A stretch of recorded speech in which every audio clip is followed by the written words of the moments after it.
Buenas noches, gente linda, espero se encuentren todos muy bien. Este video lo estoy haciendo porque hace 10 minutos hice un vivo en lo que sería nuestra primera charla con respecto del taller, donde vamos a estar viendo cómo abordar miedos y fobias con programación neurolingüística, pero por alguna razón que todavía hubo una serie de cambios en cuestiones de cómo guardar el video, no supe guardarlo y se perdió el video del vivo. Por esta razón, para todos los que no pudieron llegar a verlo de entrada, y para los que no pudieron estar directamente en la charla, voy a repetir la información que volqué en ese vivo. Quiero empezar hablando un poco de la programación neurolingüística o PNL. Muchos seguramente han escuchado el término de PNL, pero muchos desconocen de qué se trata esto. Allá por los años 70 se juntaron John Grinder y Richard Bandler, que uno era un programador y el otro era un lingüista.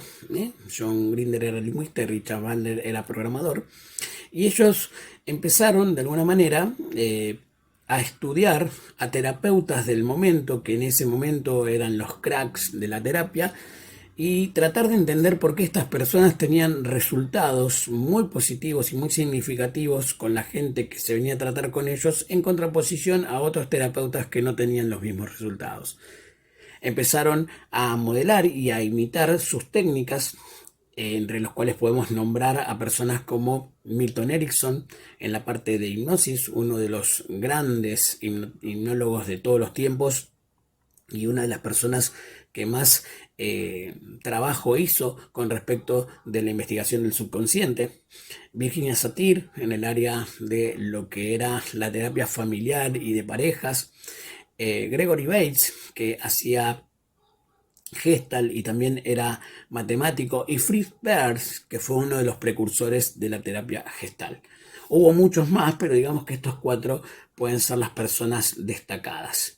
Estas dos personas que nombré anteriormente empezaron a modelar la forma en la que esta gente operaba, el tipo de técnicas que utilizaba, y de alguna manera fueron combinando los diferentes elementos de cada una de las terapias y así generaron lo que hoy conocemos como PNL o programación neurolingüística. El nombre viene puntualmente porque se unificó el trabajo de Richard Bandler, que era programador, neuro, obviamente, porque estamos hablando todo el tiempo de cosas que tenían que ver con la mente, con el cerebro, y lingüística, porque Richard Bandler era un lingüista. Una de las cosas que tenemos es que la PNL aborda tres procesos fundamentales, o se basa en tres pilares fundamentales. El primero de los pilares es aprender a cambiar la forma en la que nosotros nos expresamos. Es aprender a, de alguna manera, cambiar la sistémica del lenguaje que nosotros tenemos. Por ejemplo, yo puedo decir la frase: hoy es un maravilloso día, pero en un rato va a llover. Esto lo que va a arrastrar es una connotación negativa, porque si bien es un maravilloso día, dentro de un rato se va a arruinar porque se va a alargar a llover. Y de esta forma en la que yo estoy expresando esta información, puede sonar como que ahora se termina el día tan lindo que estamos viviendo. También podría decir, por ejemplo, hoy es un maravilloso día y en un rato va a llover. Y hace exactamente lo mismo. No pone el pero el y en un rato va a llover también hace que yo tenga como esa sensación, no sé si depresión sería la palabra, pero tenga esa sensación de tristeza o de angustia porque en un rato se termina el maravilloso día. Ahora yo podría cambiar por tercera vez esta frase y decir: a pesar de que en un rato va a llover, hoy es un maravilloso día.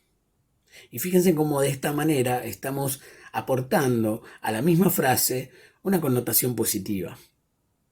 De esto se trata uno de los primeros pilares fundamentales que tiene la programación neurolingüística, que se trata de cambiar la forma en la que nosotros nos expresamos.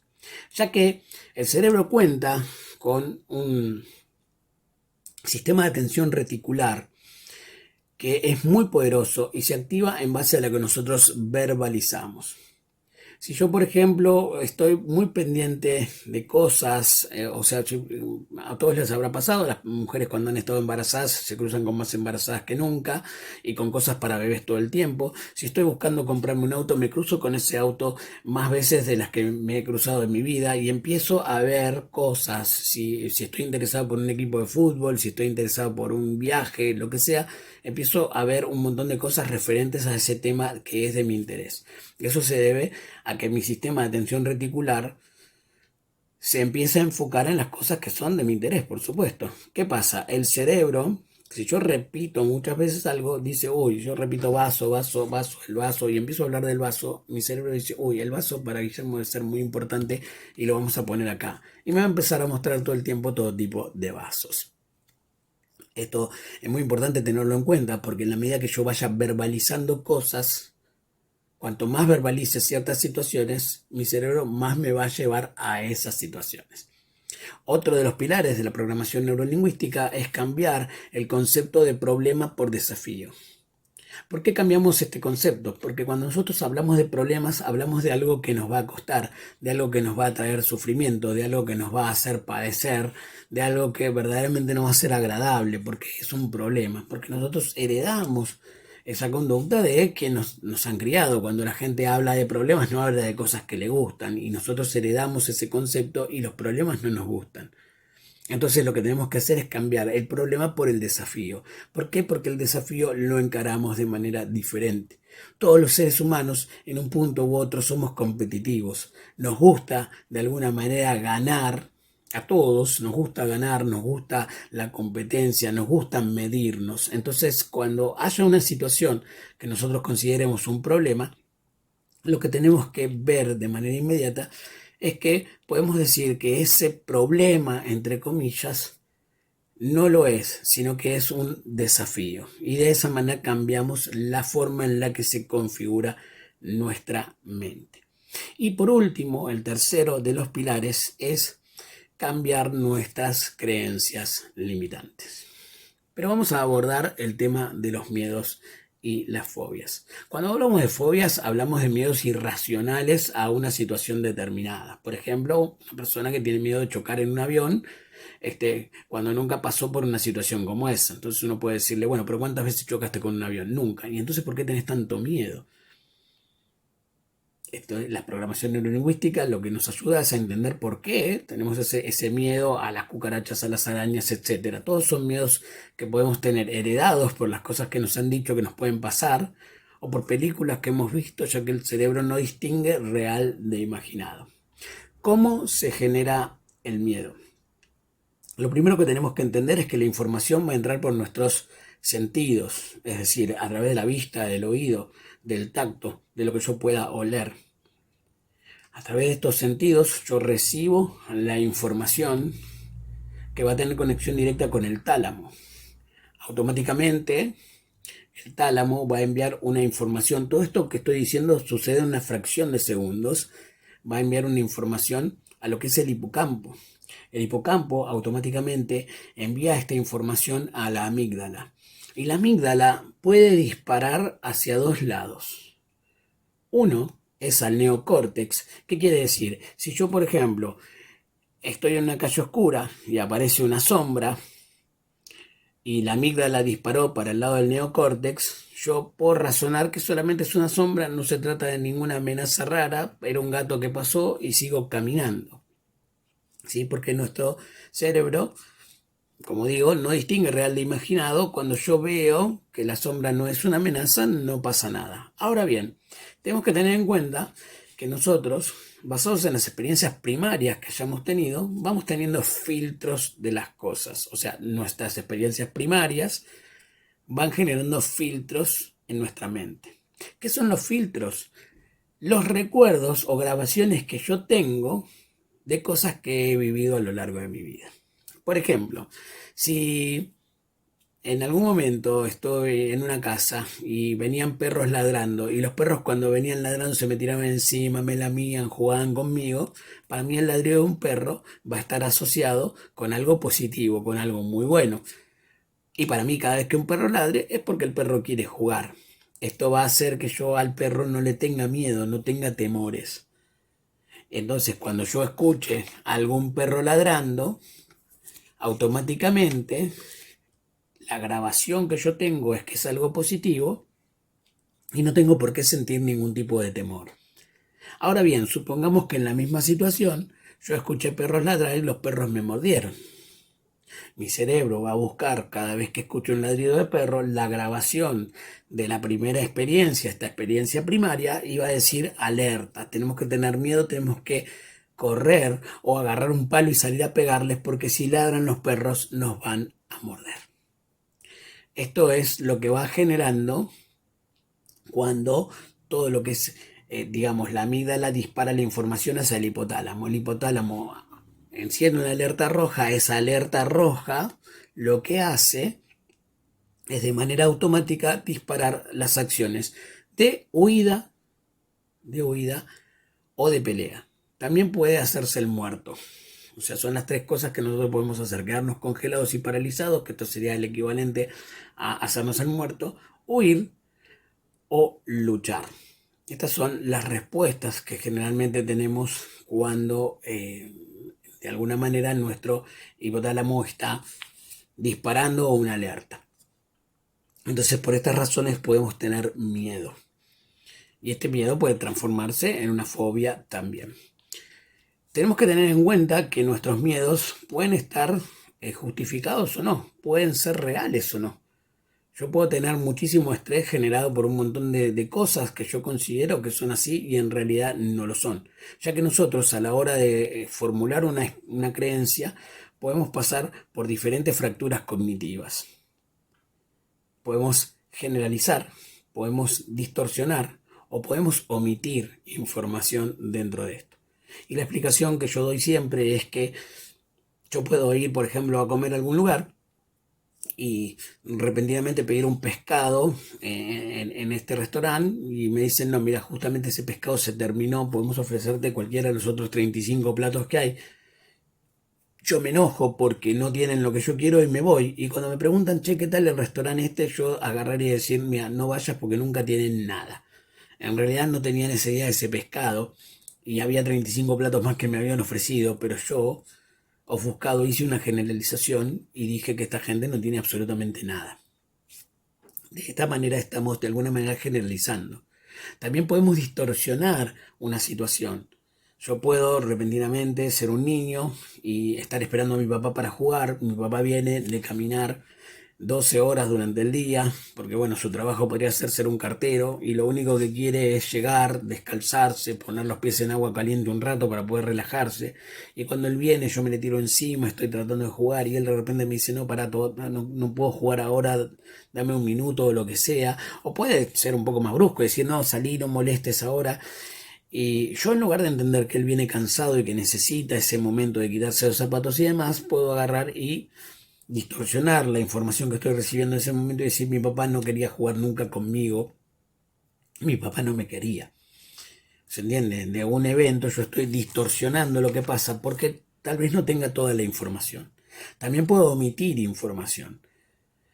Por esta cuestión del sistema reticular que nombré anteriormente, nosotros podemos ver determinadas cosas que son de mi interés en una fiesta, por ejemplo, y no ver otras que pueden ser de interés para otro. Entonces, dentro de 2 años nos juntamos hablando de esa fiesta y esta persona nombra cosas que sucedieron en la fiesta que yo digo, pero eso no pasó nunca. Y seguro les habrá pasado a ustedes 1000 veces que cuando se vuelve a hablar de una reunión o de algo, uno dice, ¿cuándo fulano dijo esto? Porque en realidad mi sistema de atención estaba dirigido hacia otro lado y a mí mucho no me importaba. Por ejemplo, la música de la fiesta, yo estaba más interesado en la comida, o a otro no le interesaba tanto la comida, estaba más interesado en cómo se vestían las personas. Entonces va a tener más detalles de las vestimentas de la gente que de lo que había para comer. Esto es muy importante tenerlo en cuenta, porque muchos de nuestros miedos se deben a creencias que hemos guardado durante años, que hemos arrastrado durante años, que verdaderamente no son cosas tan relevantes como nosotros pensamos, no son cosas que tengan digamos, la fuerza que nosotros creemos que tienen y tampoco son tan reales como nosotros las vemos. Porque como digo, podemos generalizar, podemos omitir o podemos distorsionar la información al punto de que creemos que algo pasó y en realidad no pasó. Por ejemplo, yo podría agarrar y mi madre decirme, ahora cuando venga tu padre vas a ver la paliza que te va a dar por esto que hiciste, y yo estar pensando en la paliza, la paliza, la paliza, y todo el tiempo pensar en una paliza, y si esto se repitió muchas veces, agarrar y decir el día de mañana, no, mi papá cuando venía porque yo hacía algo malo, me daba unas palizas terribles. Y tal vez mi papá nunca me pegó, pero dentro de mi imaginación yo hice toda una película distorsionando la información y haciéndome una creencia que en realidad no tiene ningún sentido. Es importante que entendamos que la mayoría de los miedos que tenemos se deben a creencias arraigadas, de momentos que pudimos haber tenido una experiencia primaria y esa experiencia vuelve. Por ejemplo, si yo como varón alguna vez me le acerqué a una chica en la infancia o en la adolescencia y esa chica me rechazó, cuando me le vuelva a acercar a otra chica, mi cerebro va a tomar la primera información y va a decir rechazo. El rechazo que nos generó. Y nos generó un estado terrible de tristeza, de angustia. Nos sentimos muy mal por ser rechazados. De hecho, nosotros somos personas de tribus. Por ende, para nosotros el rechazo es la muerte. Entonces mi cerebro, en pos de protegerme de que me vuelvan a rechazar, va a generar toda una serie de sensaciones de temor a volver a acercármele a otra persona. ¿Por qué? Porque yo voy a ser rechazado. Si una persona, por el contrario, fue y tuvo la posibilidad de hablar con una chica y no ser rechazado, esta persona no tendría ningún miedo de hablar con otras. Y de hecho, si va ganando a lo largo de su vida, en la medida que va hablando y hablando, el día que lo rechacen no le va a importar porque sus números van a ser muchísimo más positivos que negativos. Entonces, es importante que entendamos que los miedos pueden estar sustentados por eventos que nosotros vivimos en algún momento o por cosas que se fueron creando solas. ¿Se entiende? Si yo, por ejemplo, de alguna manera, no sé, sin necesidad de vivir una situación de hambre tremenda, en algún momento por crisis económicas, mi papá compraba comida y ponía en la alacena, porque no, porque en algún momento los supermercados no van a tener nada y vas a ver esto y lo otro. Yo puedo heredar esa conducta de mi papá y todo el tiempo guardar comida en la alacena porque en algún momento no va a haber abastecimiento. Y entramos en una especie de película de zombies, ¿no? Donde tenemos el terror de que no haya abastecimiento, que, como por ejemplo pasó en la pandemia, que mucha gente salió a comprar 400 rollos de papel higiénico, maples de huevo, y compraron porque en teoría no iba a haber más alimentos por no sabemos cuánto tiempo y un poco más, y se venía una guerra espacial, y nada de eso sucedió, pero la gente entró en una cuestión de pánico. Inclusive había personas que por ahí no pensaban llevarse 20 rollos de papel higiénico, pero cuando veían que uno se había llevado 2 o 3 packs de papel higiénico, decían, che, nos va a faltar papel higiénico, y iban y compraban porque se contagiaban de esa psicosis, ¿no?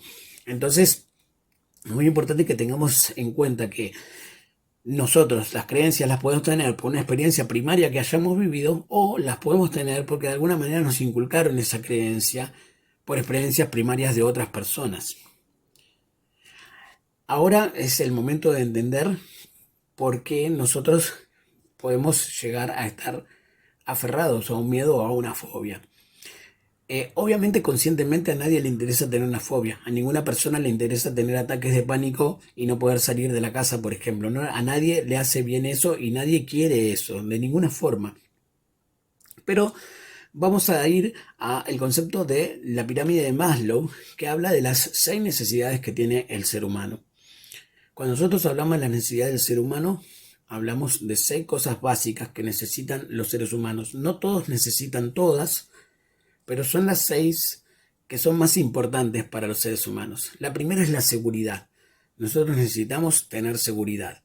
Saber que vamos a comer todos los días, saber que tenemos un techo donde protegernos, saber que tenemos ropa para vestirnos. Todo eso hace a la seguridad. La seguridad, por supuesto, puede variar. Puede ser que para otras personas necesiten tener 2 coches para sentirse seguros, otros necesitan tener una casa con un paredón muy alto, no importa, pero la seguridad es lo primero. La segunda es la variedad. Yo necesito variedad en mi vida, yo necesito cambiar de rumbos en mi vida. Por eso hay gente que todo el tiempo está viajando, gente que necesita ponerse ropa diferente todo el tiempo, necesita cambiar de ambientes todo el tiempo, incluso gente que necesita cambiar de parejas todo el tiempo, porque necesitan variedad, ¿sí? La otra es la importancia. Yo necesito ser importante para otras personas, necesito sentirme importante y ser importante para otras personas. La cuarta es el amor. Todos necesitamos amor y conexión. Necesitamos amar y ser amados. La quinta es el crecimiento. Y cuando hablamos de crecimiento hablamos tanto a niveles profesionales, familiares, comerciales, todo lo que implique crecer, ¿sí? Y por último, tenemos lo que tiene que ver con la contribución. ¿Qué hago yo por los demás? Como digo, no todos tenemos que tener todas. Pero las personas que queremos contribuir, queremos darle a los demás, queremos ser para otros. Entonces, vamos a hablar, por ejemplo, de enfermedades o de estos casos que tienen que ver con los ataques de pánico y acciones de miedo que nos paralicen, que no nos dejen ir hacia adelante. Entendamos que todos nosotros, todo lo que hacemos, lo hacemos movidos por el miedo. Porque todo lo que hacemos es, si lo hacemos para vivir mejor, estamos en pos de la supervivencia. ¿Y por qué buscamos la supervivencia todo el tiempo? Por miedo. La pareja que elegimos, la elegimos por miedo. Eso igual lo voy a explicar en la próxima clase. ¿Por qué elegimos la pareja que elegimos? ¿Por qué tenemos la casa que tenemos, el auto que tenemos, etcétera, etcétera? Pero todo está movilizado por el miedo. No hay que confundir el miedo con el terror, el pánico, esta cosa que me asusta, porque mucha gente va a decir, y bueno, pero yo no tengo miedo a todo. No, sí, no le tenemos miedo a todo, pero todo lo hacemos por miedo. No queremos perder nuestro trabajo porque si perdemos nuestro trabajo ya no tenemos la seguridad de poder mantener nuestra casa, de poder mantener nuestra alimentación y demás cuestiones, y así lo vamos haciendo todo de alguna manera por miedo. Cuando nosotros, por ejemplo, tenemos una persona que tiene un ataque de pánico y ese ataque de pánico le puede impedir salir de la casa, y tenemos una persona a la que le gusta la variedad, le gusta el crecimiento y le gusta la contribución, como podríamos hablar de algún empresario o alguien que se dedicara a viajar por el mundo ayudando a obras benéficas, ONG, lo que fuera, a esa persona no le sirve estar enferma, no le sirven los miedos que lo frenen en sus deseos, en sus necesidades primarias.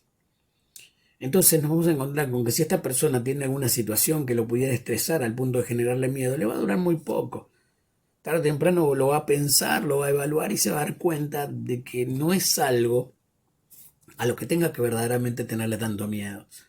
Ahora bien, ¿qué pasa si yo, por ejemplo, tengo un ataque de pánico y cuando voy a salir de mi casa no puedo respirar? No puedo respirar, me sofoco, me ahogo, me quedo sentado en el pilarcito de mi casa porque no puedo. Y bueno, repentinamente sale mi familia, me vuelven a meter adentro, me traen un vaso con agua, me atienden. ¿Qué estoy recibiendo yo en ese momento? Por un lado, seguridad, porque me están cuidando. Por otro lado, importancia, porque evidentemente si están alrededor mío es porque soy importante. Y amor, porque la gente me está demostrando que me quiere. Entonces muchas veces nosotros estamos hablando de que queremos deshacernos de un miedo, pero si ese miedo abarca cualquiera de estas tres cosas que yo dije, las tres cosas juntas van a generar un vicio, van a generar un hábito en mí. Porque para mí, más allá de que el ataque de pánico sea algo terrible y tortuoso, me trae un beneficio muy grande. Me trae el beneficio de sentirme amado, de sentirme importante, de sentirme seguro, de sentirme cuidado.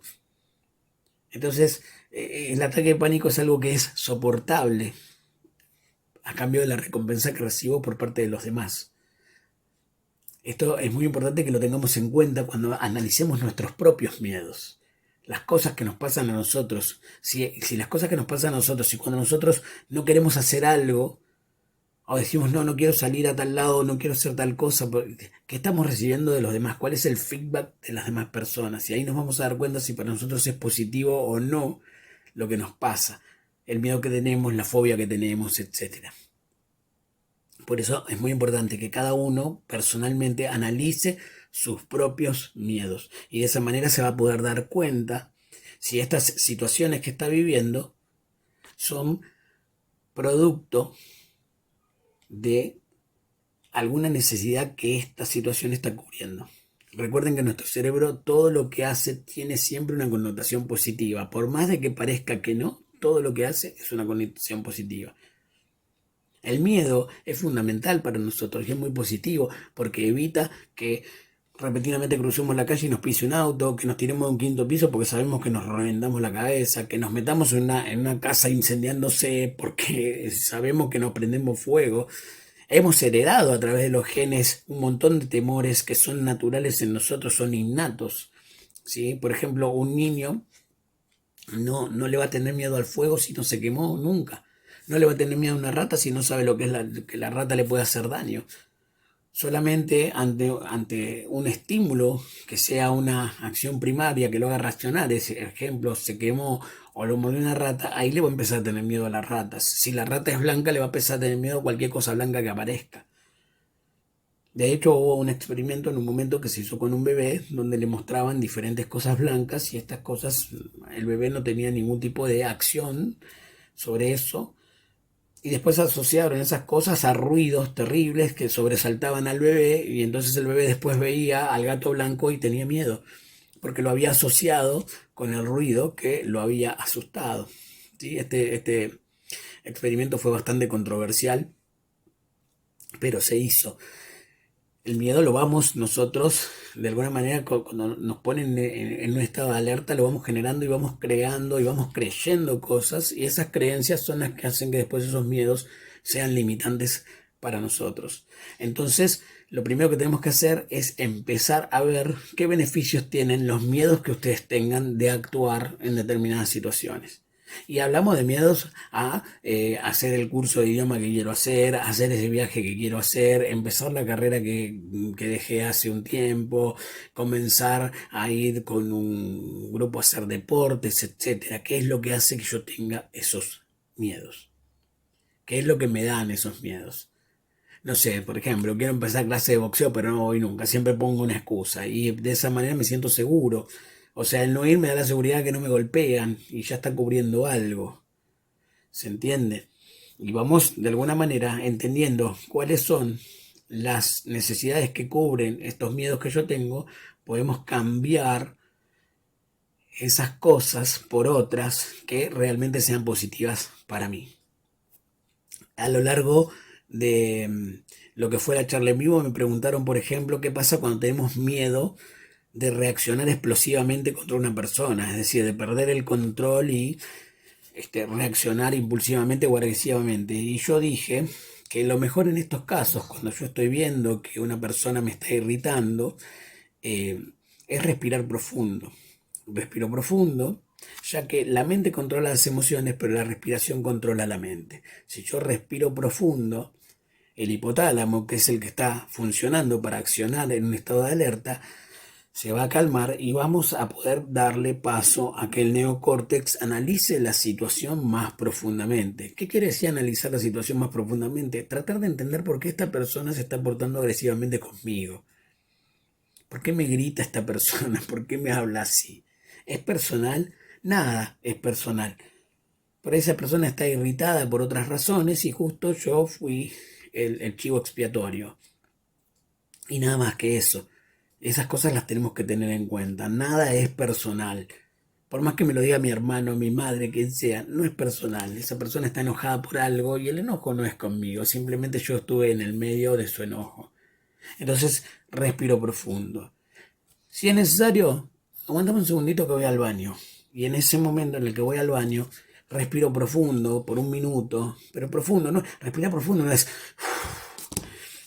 No, respirar profundo es calmarme, inhalar por la nariz, exhalar por la nariz, exhalar profundo, inhalar profundo, contener inclusive la respiración unos 10 segunditos, llenar de oxígeno el cerebro e inclusive en ese momento intentar pensar en cualquier otra cosa. Desviar mi mirada hacia el paisaje, si es que tengo un paisaje cerca, bonito, o tratar de acordarme de algo que verdaderamente me traiga paz. Y a partir de ese momento, al minuto, volver. Y ya seguramente no voy a ver a la persona de la forma en la que la estaba viendo cuando la quería matar. Les voy a dejar la técnica ahora que dejé para todos, que se trata de si nosotros tenemos una persona que nos está incomodando, una persona que de alguna manera nos genera temor, Como podría ser un jefe que repentinamente me saca de quicio, me pone nerviosa su presencia porque cada vez que viene me grita y esos gritos me retrotraen a otros momentos donde la gente me gritaba y se suscitaban situaciones violentas. No todo tiene que tener una relación. A veces yo puedo asociar a una persona que está teniendo un tipo de comportamiento o conducta y eso me sirve para repentinamente decir, uy, esta persona me está poniendo nervioso, me está haciendo mal, me hace daño escucharlo, me pone nervioso, pero porque por ahí me hace acordar a que mi papá cuando se enojaba tenía el mismo timbre de voz o gesticulaba de la misma manera. O tenía un vecino que cada vez que gritaba me asustaba y esta persona me habla de la misma forma. Entonces lo que vamos a hacer es imaginarnos a esta persona cuando la estamos, como la estamos viendo, como la vemos vestida normal, y vamos a empezar a cambiar el colorido de esta persona. Llénenlo de colores, ¿sí? Podemos ponerle una nariz coloradita acá, así como si fuera un payaso, una peluca de colores, vestirlo de payaso. Me preguntaron ahí qué pasa si le tengo miedo a los payasos en el vivo, y no hace falta que se vista de payaso. Puedo ponerle unos anteojos que me parezcan ridículos, un trajecito a cuadros, algo que me resulte a mí payasesco, gracioso e inofensivo, y automáticamente proyectarlo ahí. Si la persona, está, bueno, me está hablando y me está señalando con el dedo y todo lo demás, bueno, automáticamente esa voz que yo escucho, ya vestido con todos los colores que le puse, le voy a poner la voz del Pato Donald. La voz del Pato Donald, la voz de Mickey, la voz de Minnie, la voz del Chavo del Ocho, la voz de alguien que a mí me genere alegría, me genere gracia. Y de esa manera van a ver, pruébenlo y después por favor les pido que el que quiera comentar, comente en el video cómo vamos a empezar a anular a esa persona. Empezamos, no, no a lunarla, pero sí vamos a empezar de alguna manera a tenerle menos miedo del que le teníamos. Ya no me va a generar ese rechazo. Inclusive puedo estar hablando con la persona y ponerle la nariz de payaso, la peluca y todo, y empezar a imaginármela hablándome como el Pato Donald. Yo he pasado por situaciones donde las personas se ponían en estados agresivos y yo verlos así y reírme por dentro de cómo se daba la situación, ¿sí?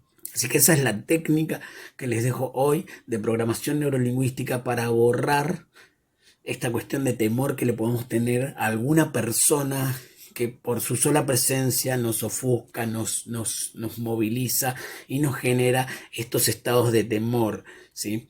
Así que, bueno, los invito a todos los que quieran recibir los PDF que voy a estar entregando, porque bueno, obviamente no los puedo poner en Instagram porque no me deja el Instagram, y donde vamos a profundizar un poco más con todo esto que les he comentado, a que se sumen al grupo de WhatsApp, o sea que me hablen a mí por privado, me pasen sus números, si ya tengo sus números, que me digan solamente que se quieren sumar al grupo de WhatsApp, donde van a estar recibiendo los PDF y la información correspondiente a todo lo que yo voy a ir aportando a lo largo de estos talleres. Sin más que decirles, esperando que esta información les sirva muchísimo, como a mí me ha servido en el momento que alguien me alcanzó un libro de programación neurolingüística y ayudó a cambiar mi vida. Yo no pretendo que ustedes cambien su vida radicalmente, pero sí que estas herramientas les ayuden mucho y que les sirvan inclusive para ayudar a otras personas, porque esta técnica del payaso y la voz del Pato Donald se la pueden pasar a cualquier persona que sienta que está siendo de alguna manera martirizada o ofuscada por alguien, que siente temor a la presencia de alguien, que siente incomodidad con alguien, y van a ver cómo esta técnica es muy funcional, es muy fuerte y es muy buena, y además es súper simple.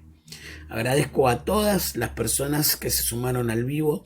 Los invito a todos a invitar a más gente que pueda recibir esta información, que se pueda acercar al canal de Visualiza. Todo lo que tienen que hacer es sumarse al canal para poder disfrutar de toda la información que estamos de alguna manera compartiendo. Siempre van a empezar a ver videos nuevos que voy a estar hablando, donde voy a estar explicando temas cortitos, pero va a haber mucha información a lo largo de este tiempo.